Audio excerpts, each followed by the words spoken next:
Tadi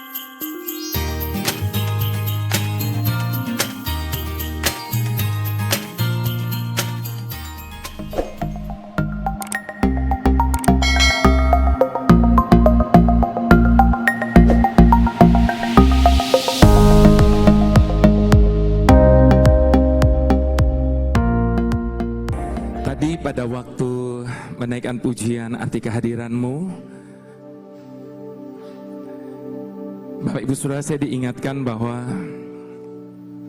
rasa aman yang sesungguhnya bukan baru kita rasakan ketika kita tidak dalam keadaan yang berbahaya, tetapi rasa aman yang sesungguhnya baru akan kita rasakan hanya ketika Tuhan ada bersama dengan kita.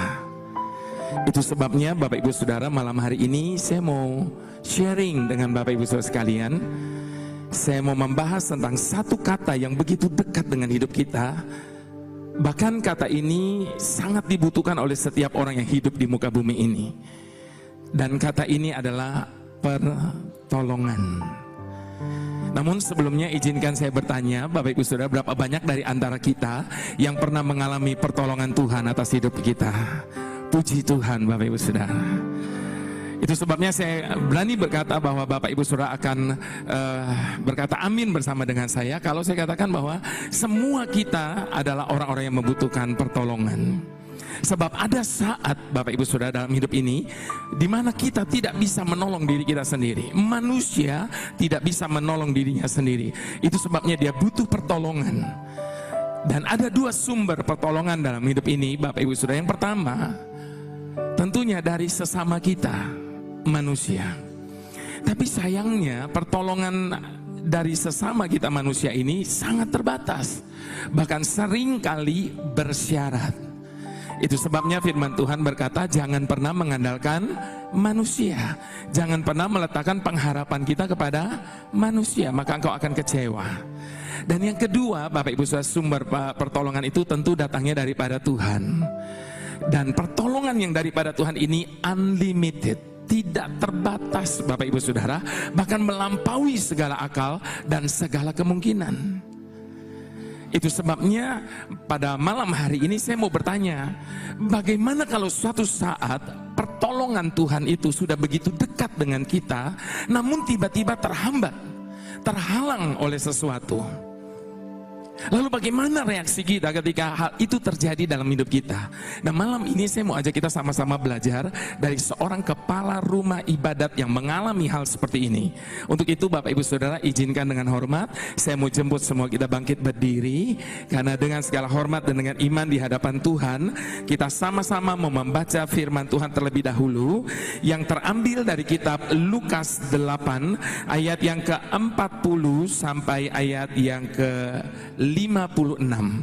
Saya akan baca ayat yang ke-40 dan Bapak Ibu Saudara tolong baca bersama-sama dengan suara yang keras ayat yang ke-41.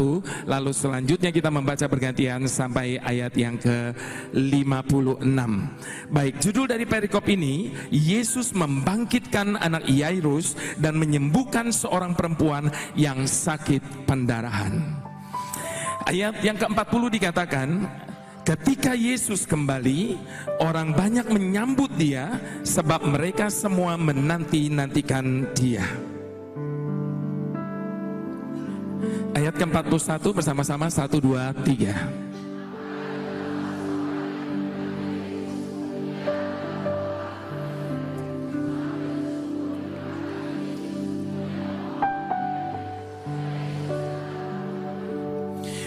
Karena anaknya perempuan yang satu-satunya yang berumur kira-kira 12 tahun hampir mati. Dalam perjalanan ke situ, Yesus didesak-desak orang banyak.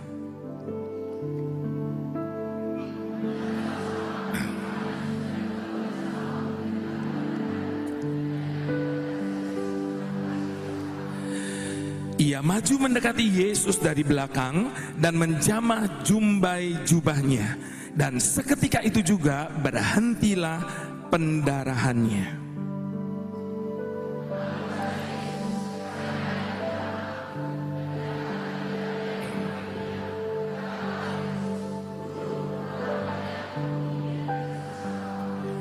Tetapi Yesus berkata, ada seseorang yang menjamah aku, sebab aku merasa ada kuasa keluar dari diriku.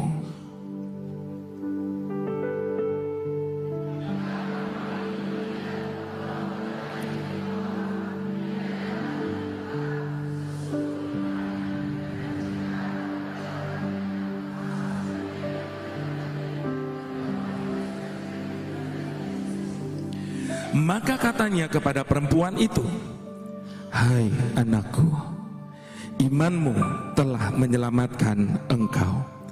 Pergilah dengan selamat.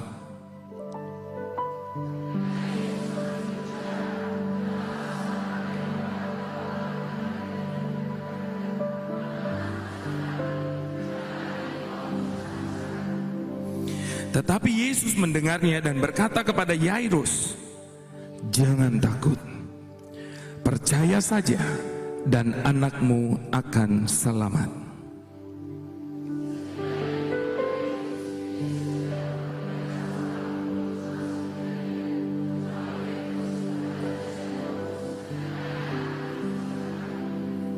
Semua orang menangis dan meratapi anak itu.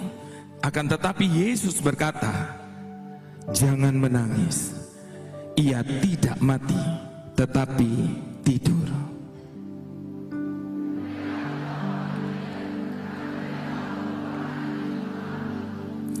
Lalu Yesus memegang tangan anak itu dan berseru, katanya, hai anak, bangunlah.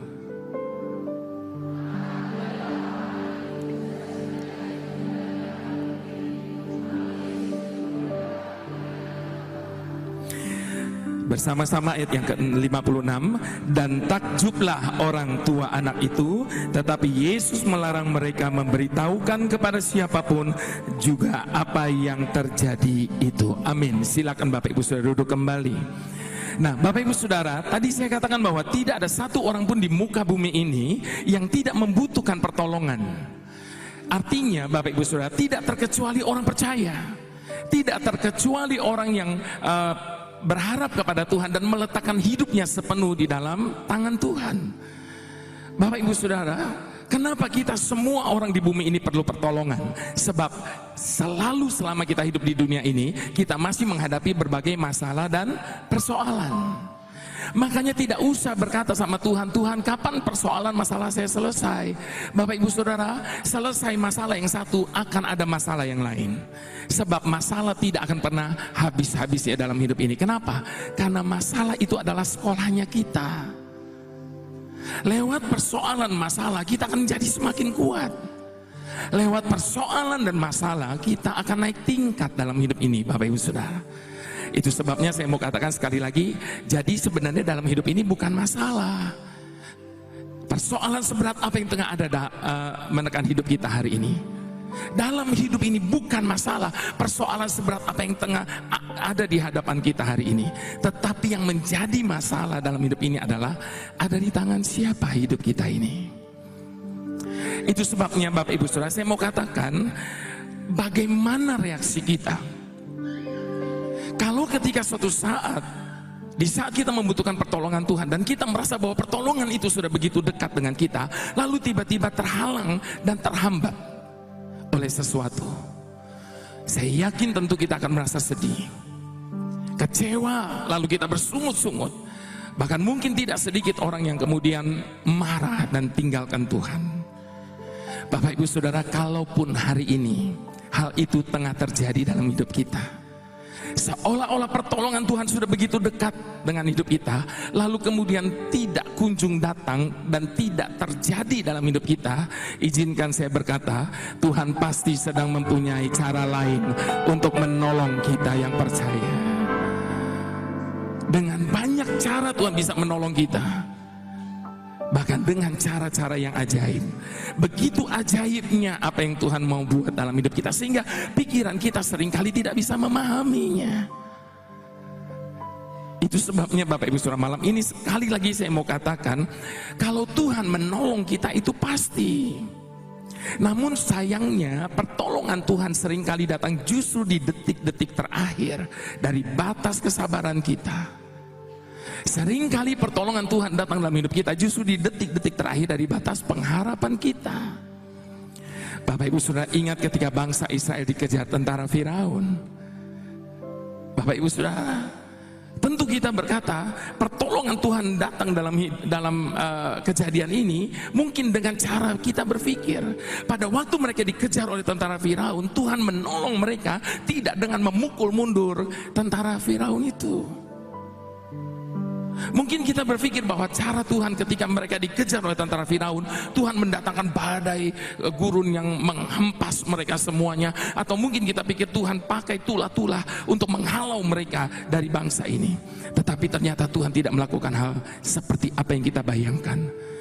Di saat mereka sudah terpojok di satu tempat di mana di depan mereka sudah tidak ada jalan lagi, yang ada cuma laut Teberau yang begitu lebar dan dalam. Dengan caranya yang ajaib, Dia belah laut itu menjadi dua dan membuka jalan bagi setiap umatnya yang percaya kepadanya. Itu sebabnya Bapak Ibu Saudara, belajar dari apa yang Tuhan perbuat dengan bangsa ini. Mungkin hari ini kita sedang menemukan jalan buntu di depan kita. Mungkin hari ini kita sedang mendapati tidak ada jalan lagi. Bahkan mungkin di tengah-tengah keputusasaan kita berkata sudah tidak lagi ada harapan. Masalah saya terlalu besar dan sulit untuk diselesaikan. Izinkan pada malam hari ini saya mengingatkan dan menyadarkan setiap kita bahwa jangan pernah menyerah dalam kondisi apapun dalam hidup ini. Sebab kita punya Tuhan yang kuasanya tidak terbatas, yang sanggup menolong kita di luar dari apa yang pernah kita bayangkan dengan caranya sendiri. Sebab tidak akan pernah Tuhan tinggalkan kita menghadapi segala sesuatu sendirian. Tidak akan pernah Tuhan biarkan kita bergumul sendiri. Sebab Bapak Ibu Saudara, ingat baik, tidak akan pernah ada dalam hidup ini seseorang yang mengasihi kita dan menyayangi kita sebagaimana Tuhan mengasihi dan menyayangi setiap kita. Tak pernah tinggalkan perbuatan tanganmu, Yesus, Kaulah penciptaku.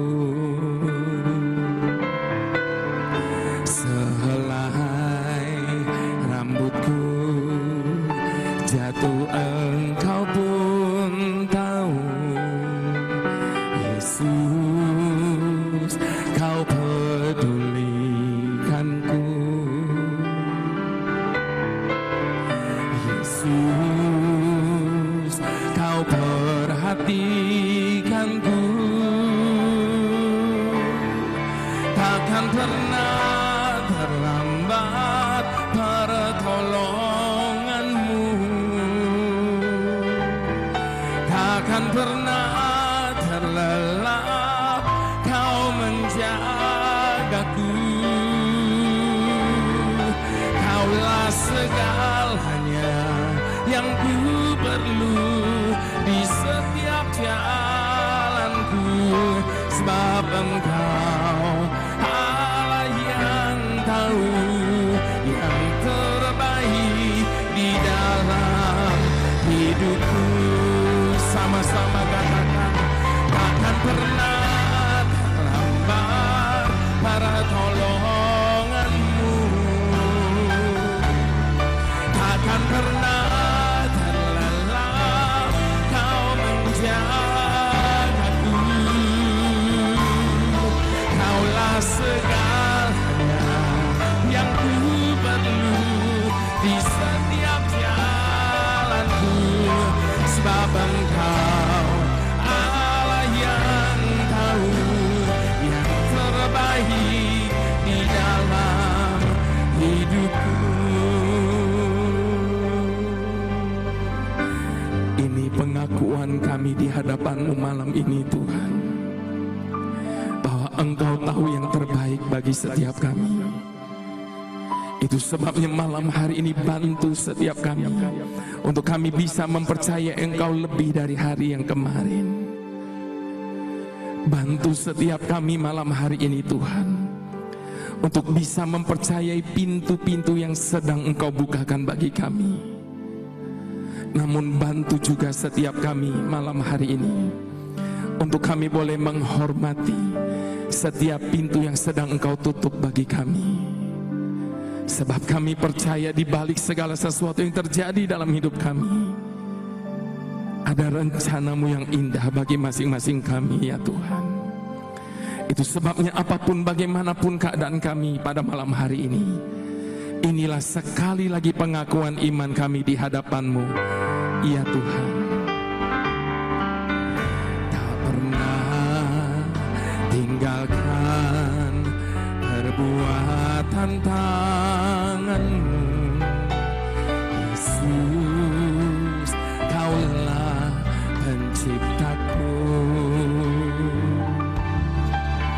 Sehelai rambutku jatuh Engkau pun tahu, Yesus, Kau pedulikanku. Yesus, Kau perhatikanku. Takkan pernah terlambat pertolongan-Mu, takkan pernah terlelap Kau menjagaku. Kaulah segalanya yang ku perlu di setiap jalanku, sebab Engkau Allah yang tahu yang terbaik di dalam. Takkan pernah.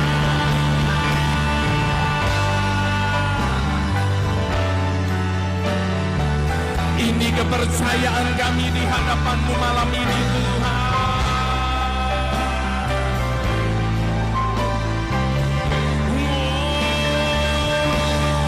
Kaulah segalanya yang ku perlu di setiap jalanku, sebab Engkau Allah yang tahu yang terbaik di dalam.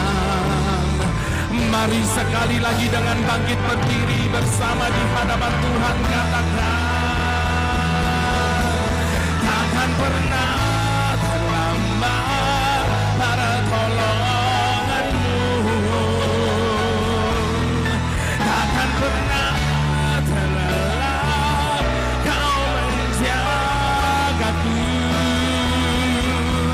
Kaulah segalanya yang ku perlu di setiap jalanku, sebab Engkau Allah yang tahu yang terbaik di dalam.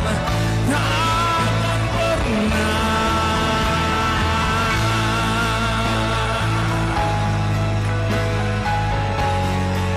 kami percaya Kaulah segalanya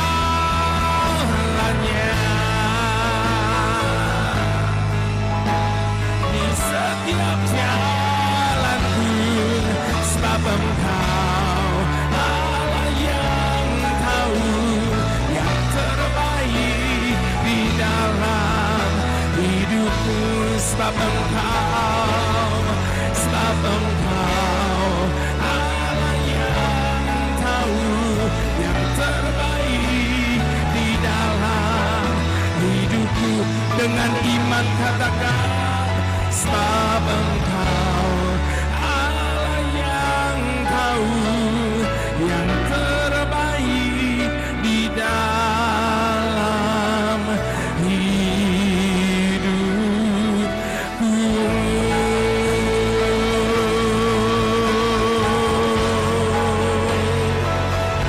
Hanya yang terbaik,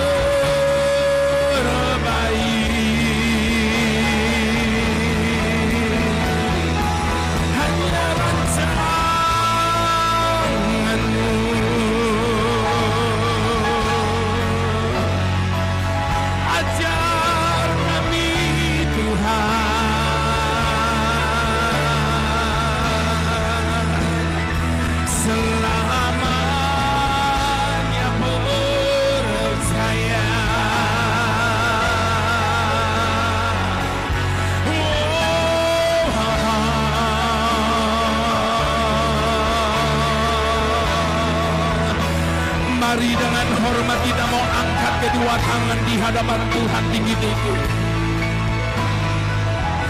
Dia sedang berdiri di hadapan kita saat ini. Sebab Dia adalah Tuhan yang omnipresent. Itu sebabnya nyatakan isi hati kita di hadapan Dia malam hari ini. Berkatakan kepercayaan kita di hadapan Dia, sebab Dialah tempat pengaduan kita. Serahkan semua ketakutan dan kekhawatiran kita di dalam tangan-Nya.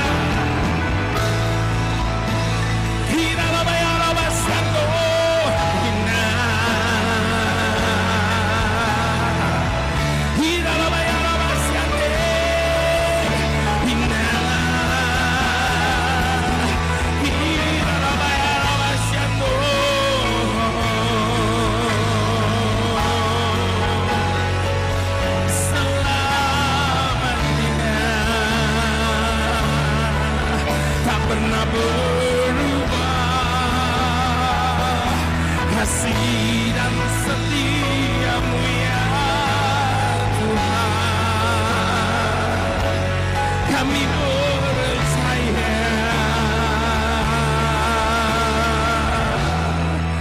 kami percaya.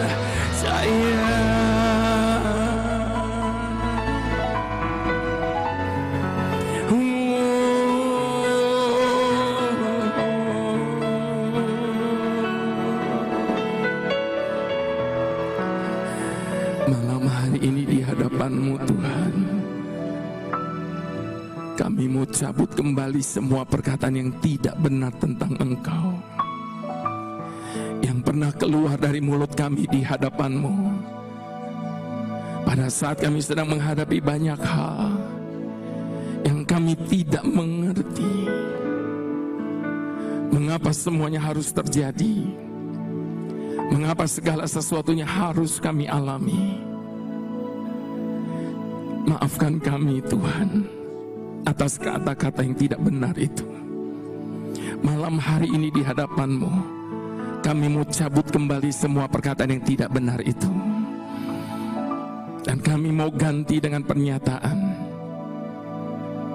jadilah pada kami hanya seperti yang Kau ingini. Buat apa saja yang Kau mau buat dengan hidup kami ini, sebab kami tahu satu hal, tidak akan pernah sekalipun Engkau merancangkan yang jahat atas hidup kami. Terima kasih Tuhan, karena Engkau telah menjadi Tuhan yang bisa kami percayai. Lewat segala keadaan kondisi yang apapun yang sedang kami alami, yang sekalipun kami belum bisa pahami, kami tetap mau meletakkan semua kepercayaan kami hanya di dalam tangan-Mu Tuhan. Terima kasih ya Bapa, terima kasih. Silakan Bapak Ibu sudah duduk kembali dalam hadirat Tuhan. Bapak Ibu Saudara, tadi saya katakan bahwa tidak ada satu orang pun di muka bumi ini yang tidak membutuhkan pertolongan. Melalui pembacaan firman Tuhan tadi, kita melihat bagaimana pertolongan itu sudah begitu dekat kepada Yairus, tetapi tiba-tiba pertolongan itu terhambat dan terhalang oleh ibu yang mengalami pendarahan selama 12 tahun itu. Yang menarik untuk kita pelajari pada malam hari ini Bapak Ibu Saudara, bagaimana reaksi dari Yairus. Apa yang dia lakukan ketika pertolongan daripada Tuhan itu yang sudah begitu dekat tiba-tiba terhalang dan terhambat oleh sesuatu. Yang pertama Bapak Ibu Saudara, sikap dari Yairus adalah dia bisa menguasai dirinya dan tetap tinggal tenang. Sikap Yairus ketika pertolongan itu seakan-akan terhalang, dia kuasai dirinya sedemikian rupa dan dia tetap tinggal tenang. Sementara begitu banyak kata-kata negatif yang ada di sekitar kita yang mencoba untuk membuat dia begitu panik dan melemahkan dia. Tetapi Yairus lebih memilih kepada percaya kepada apa yang Tuhan Yesus katakan. Jangan takut, percaya saja, anakmu akan selamat. Bapak Ibu Saudara, di tengah-tengah perjalanan hidup kita hari ini, mungkin ada begitu banyak kata-kata yang mencoba untuk melemahkan kita. yang mencoba untuk membuat kita semakin takut menghadapi hidup ini. Engkau tidak akan pernah bisa. Engkau tidak akan pernah mampu. Engkau tidak akan pernah bisa sembuh. Bahkan mungkin ada banyak orang yang berkata, hari-hari ini dunia sedang digoncang, ekonomi sedang begitu sulit, hari-hari ini tidak lebih baik dari hari-hari yang kemarin. Malam ini izinkan saya berkata, orang mau bilang apapun, jangan biarkan kata-kata negatif itu melemahkan kita, tapi pegang teguh firman Tuhan, sebab disitulah letak kekuatan kita, disitulah letak dari pembelaan kita. Itu sebabnya Bapak Ibu Saudara, kata-kata yang negatif, kata-kata yang melemahkan itu seringkali justru menimbulkan ketakutan bagi setiap kita. Dan ketakutan membuat kita kehilangan semangat, membuat kehilangan kepercayaan kepada Tuhan. Tetapi kepercayaan kita kepada Tuhan mampu mengubah segala sesuatu. Kepercayaan kita kepada Tuhan mampu memulihkan segala sesuatu, bahkan mengerjakan yang tidak mungkin pun dapat menjadi mungkin bersama dengan Tuhan. Itu sebabnya di tengah-tengah keadaan apapun, tetap tinggal tenang bersama dengan Tuhan dan jalani kehidupan ini bersama dengan Tuhan. Di hadapan Tuhan yang sedang kita sembah malam ini, saya mau ajak kita sama-sama untuk mengadakan pengakuan di hadapan Tuhan dengan bersama-sama kita berkata, ku tak mampu jalan tanpamu, ku tak mengerti yang kan terjadi, hanya Kau tempat pengharapanku, Yesus Tuhanku.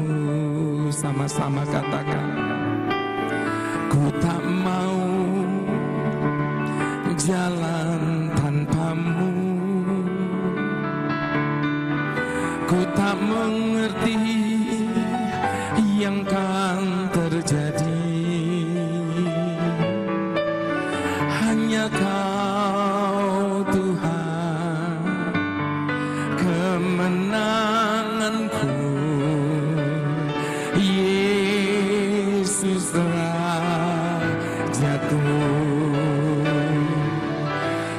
Ku percaya pada firman-Mu, jalanku naik dan bukan turun, sebab ku percaya pada janji-Mu,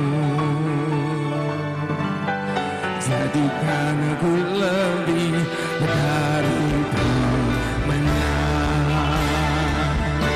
Yang percaya sama-sama katakan, sebab ku percaya pada firman-Mu,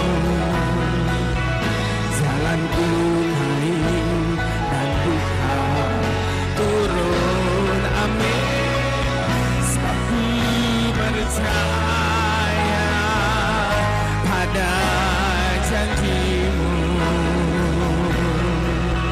jadikan aku lebih dari pemenang. Mari sama-sama katakan, sebab ku percaya pada firman-Mu, jalanku naik dan bukan turun. Ku percaya pada janji-Mu, jadikan aku lebih dari pemenang. Yang percaya mari angkat kedua tangan di hadapan Tuhan.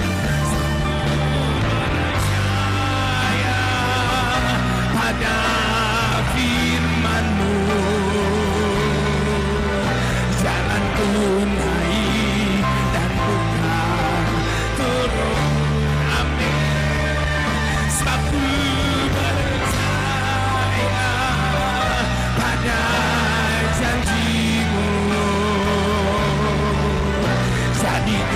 aku lebih dari pemenang. Sekali lagi dengan iman katakan, aku percaya pada firman-Mu. Jalanku naik dan bukan turun, sebab ku percaya pada janji-Mu. Jadikan aku lebih dari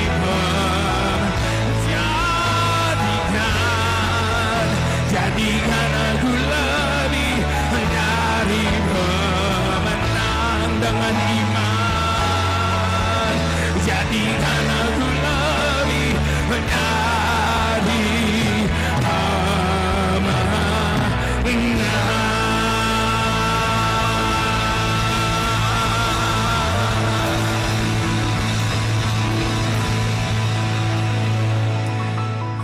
Orang mau bilang hidup ini seperti roda, kadang ada di atas, kadang ada di bawah.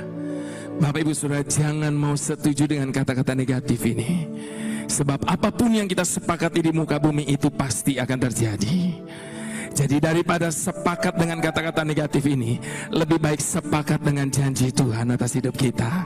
Apa yang Tuhan janjikan atas hidup kita, Bapak Ibu Saudara? Dia berkata, engkau akan menjadi kepala dan bukan ekor. Engkau akan terus naik dan tidak akan pernah turun. Itu sebabnya di tengah-tengah keadaan apapun kita dalam hidup kita, sekalipun pertolongan itu seakan-akan terhambat dan terhalang, Bapak Ibu Saudara tetap tinggal tenang bersama dengan Tuhan dan percaya akan perkataan Tuhan Yesus. Apa yang Tuhan Yesus katakan kepada Yairus pada waktu itu, jangan takut, percaya saja, tetap berlaku bagi setiap kita pada malam hari ini. Menghadapi kondisi apapun dalam hidup kita, jangan takut, percaya saja. Sikap yang kedua dari Yairus yang kita mau pelajari pada malam hari ini, Bapak Ibu Saudara, ketika dia sedang menghadapi kondisi di mana pertolongan yang sudah begitu dekat, dalam keadaan yang begitu kritis, tiba-tiba terhalang dan terhambat oleh ibu yang mengalami pendarahan 12 tahun itu. Yairus tetap memiliki iman bahwa Tuhan tahu waktu yang paling tepat. Bapak Ibu Saudara, Yairus itu kepala rumah ibadat. Dia bukan orang sembarangan, tetapi dengan status dia sebagai kepala rumah ibadat, ketika dia berhadapan dengan Tuhan, dia tersungkur, dia rendahkan hatinya di hadapan Tuhan dan tetap mempercayai apa yang Tuhan Yesus katakan. Sebab dia yakin Tuhan tahu waktu yang paling tepat. Bukankah berbeda dengan kita? Sebab bagi kita, Bapak Ibu Saudara, kapan waktu yang paling tepat? Secepatnya, sekarang juga. Bukankah itu yang sering kali kita buat? Kita beri batasan-batasan kepada Tuhan, dan kita mau Tuhan melakukan segala sesuatu yang kita minta sekarang juga dan secepat-cepatnya. Bapak Ibu Saudara, Tuhan tidak pernah menjanjikan bahwa Dia akan menjadikan segala sesuatu indah pada waktunya kita. Tetapi firman Tuhan dengan jelas, Dia akan menjadikan segala sesuatu indah pada waktunya Tuhan. Itu sebabnya Bapak Ibu Saudara, biarlah lewat apapun yang tengah terjadi dalam hidup kita hari ini, kalaupun Tuhan sedang izinkan ada hambatan, kalaupun Tuhan sedang izinkan ada halangan atas apa yang kita minta, itu saya percaya Tuhan sedang mempunyai maksud di balik semuanya itu. Dengan terhambatnya, dengan terhalangnya pertolongan Tuhan, dengan terhambatnya, dengan terhalangnya jawaban atas doa kita dari Tuhan, Tuhan ingin menguji kesetiaan kita. Sebab kalau kita minta sesuatu sama Tuhan lalu Tuhan langsung kabulkan, kalau kita minta ditolong Tuhan lalu Tuhan langsung tolong, lalu kemudian kita setia sama Tuhan, saya yakin semua kita bisa melakukan hal itu. Tetapi akankah kita tetap setia sama Tuhan?